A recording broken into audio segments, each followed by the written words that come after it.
The English divide nobody talks about. What's up, you guys? It's Jake, your American friend, here to check out a video from Jay and Mark. You've already heard the title, not gonna say it again. I came across this. This was on my home feed of YouTube, and I was really interested. It's been a while since we've done anything kind of geography related, and I'm assuming that's what this is, but I could be completely off base and wrong. Nonetheless, I'm curious, so hopefully this piques your guys' curiosity as well, and without further ado, let's just get straight into the video. Today, we're taking a sideways look at how we divide up England. Welcome to Map Men. We're the men, And here's the map. Map Men.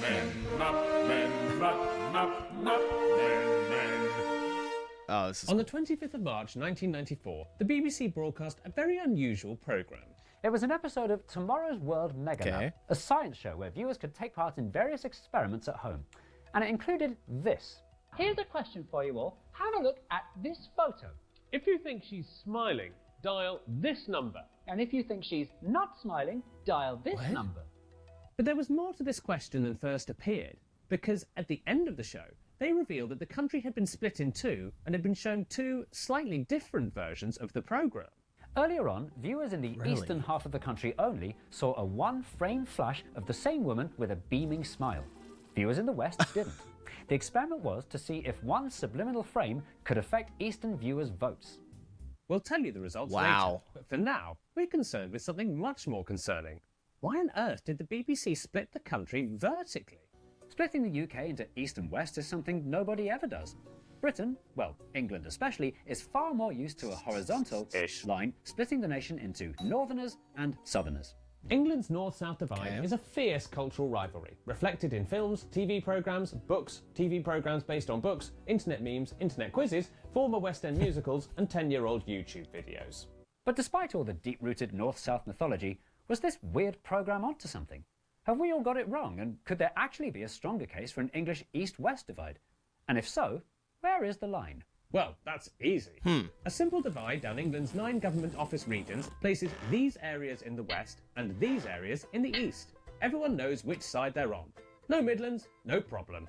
But you can arbitrarily split any shape in two. It doesn't mean that the two sides are actually any different from each other. What's the difference between vertically splitting England and vertically splitting this carrot? Quite a big one, because it turns out there are lots of very persuasive maps providing proof of this particular peculiar perpendicular partition. And where better to start than hundreds of years ago? Say that 5 Because it times turns out fast. there are lots of very persuasive maps providing proof of this particular peculiar perpendicular partition. And where better to start than hundreds of years ago? The year is 585 AD. Well, it was, but I'm using is the great. present tense to add a sense of urgency. And the Germanic Anglo-Saxons are invading from across the North Sea, creating a stark east-west divide, with Anglo-Saxons in the east and the Celts in the west. The relics of this divide will be, or are being seen 1500 years in the future, aka today, in the strong Celtic DNA of people in Cornwall and Wales. Now, 1200 years earlier, or 300 years from now, or what was now when I started, it is 865 AD, and England is once again split down the middle, this time by a new border known as the Danelaw. From Essex in the south to Durham in the north, the Vikings now dominate the east, while the Anglo-Saxons, at this precise moment in the past, retreat to the west. And in the future, this will be reflected in the place names of English towns and cities to this day, today. And Oh, now wow, I didn't know it is that. today, and a new wave of illegal migrants in small boats. But leaving history to one side, there are other ways to Fantastic. This is amazing. Absolutely love this. I'm so happy I clicked on it. show that the country is vertically divided. And one of these is based on geography. Isn't everything? Geography. Geography. Geography. Geography. Geography. Geography. Geography. From a physical point of view, there's a clear divide down the middle of the country, a vertical spine from the top of England all the way down to Derby. These are the Pennine Mountains. They're lumpy and hard to live on, making them sparsely populated and hard to cross. And that doesn't just go for people, but for clouds too. And to help explain this, let's go over to Tim for the weather. Thanks, Mark. Well, as you can see, England's weather is heavily influenced by westerly winds carrying moist air from the Atlantic Ocean. Now, when this moist air reaches high altitude areas like the Pennine Mountains, the air rises and cools, forming rain clouds, getting everybody nice and Got wet. the spray bottle. By the time this air reaches the eastern side of the country, it's in a so-called rain shadow, leaving these areas as some of the driest in the country. Liverpool, for example, gets more than 1,000 millimeters of rainfall every year, whereas Hull gets less than 700. So, if you're heading out on the western side of the country, don't forget to bring your umbrella. Thanks, Tim. Yes, I forgot my umbrella once. Oh, nightmare. I got soaking wet. Yes, I've been wet before.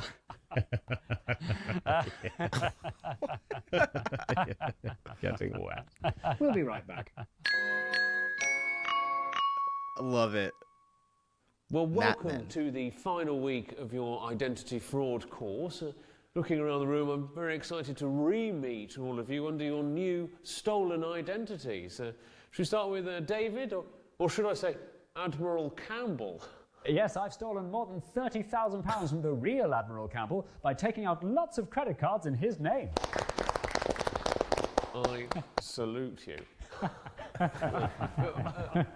Brother Nick, introduce us. So, Nick is from a Franciscan order in Puglia.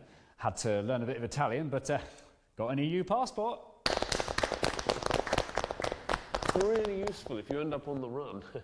Okay, Pete. Oh, you're still Pete. I couldn't steal an identity. Why not? I tried. I picked a guy my age. I tried to hack his data through multiple brokers, but there was no trace of them. That's impossible. It's Are we not, getting an ad? Because it turns out he had Incogni. What's Incogni, dear? Incogni, the sponsor of the video that this advert is in the middle of, is an automated service that searches for data brokers and contacts them on your behalf with a legal demand to delete your personal data from their databases, keeping you regularly updated and keeping your identity safe online. They even have a custom removals feature, allowing you to also input a link where you found your data online, and Incogni's privacy specialist will take care of the rest. In fact, it was such a good deal that I bought Incogni myself. What? So did I. I get a discount by clicking link in description and using code PYOTR? NETMAN to get 60% off annual subscription. Hang on, guys. Let's not reward the enemy. What about the last few weeks? I'm terribly sorry, but with Incogni keeping everybody's identity so safe, this all feels rather pointless. Oh, maybe you're right. Maybe there's no future in identity fraud. So, who wants to become a burglar? Welcome back. Another phenomenon dividing England vertically and keeping the east and west sides of the country separate is transport links. Or lack thereof. London, despite being tucked away in the bottom right corner of the country, is the nation's capital and only megacity, sucking all motorways and high-speed railway lines in its direction.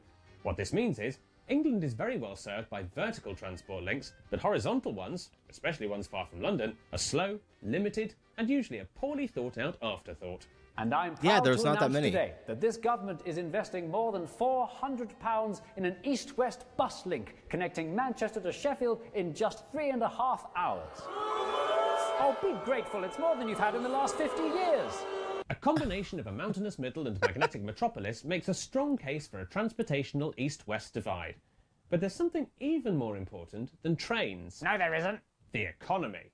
Okay, guys, welcome back to Matty's Money. Today we are talking about the massive inequality between the East and Dude, these guys do a phenomenal job. Like, the amount of sets that they've changed is crazy. Guys, welcome back to Matty's Money. Today we are talking about the massive inequality between the East and the West of England. It goes right back to the Industrial Revolution, yeah? That was mainly in the West. Manchester, Liverpool, Birmingham.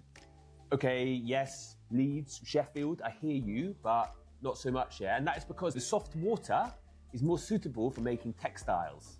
And so the East got left behind. That's just a fact, yeah?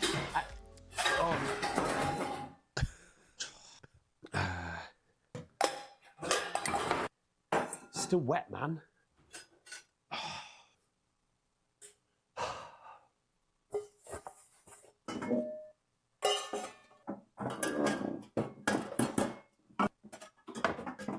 We're just watching them put dishes away now.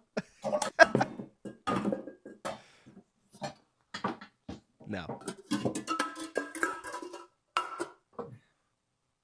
And what's weird, yeah, is that today that divide is back. Since the financial crash, the Northwest has grown 50% faster than the Northeast. You don't need me to tell you that is massive, yeah?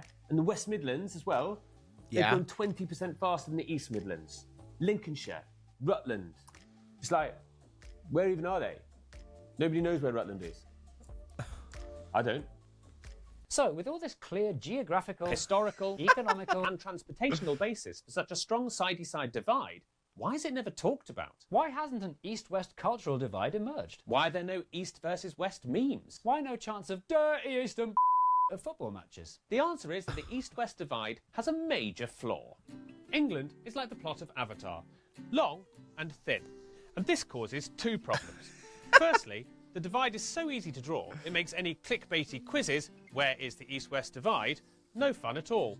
And second of all, with such a long vertical divide, far more people would find themselves on the same team as people hundreds of miles away, but a different team from people just down the road. It doesn't make sense for Leicester to be enemies with Birmingham, but friends with Brighton and Berwick-upon-Tweed.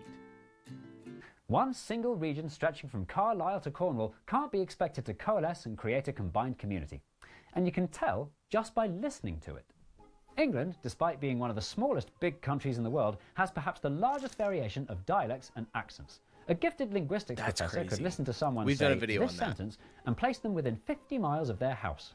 But it doesn't take a gifted linguistics professor to hear that sentence and place it broadly in either the north, Don't run a hard water bath. or the south, Don't run a hard water bath. and that, let's face it, is a huge part of why the north-south divide has become such a cultural phenomenon, in a way that East-West never could. Because you can immediately hear which side you're on, the north-south divide has caught on, been reinforced. What was it? They put a frame in there. I'm not going to ruin it. Because you can immediately hear which side you're on, the north-south divide has caught on, been reinforced, and become a thing. Shit. And, rightly or wrongly, the two sides perceive each other differently. Which, it turns out, is precisely why tomorrow's World Mega Lab used this weird East-West divide in the first place. The experiment to prove whether one frame could change your brain would only work Geography. if the two sides were, in every way possible, equal. If they'd used the more traditional north-south divide, the audience might not have believed the outcome and put the result down to a cultural difference between the two sides.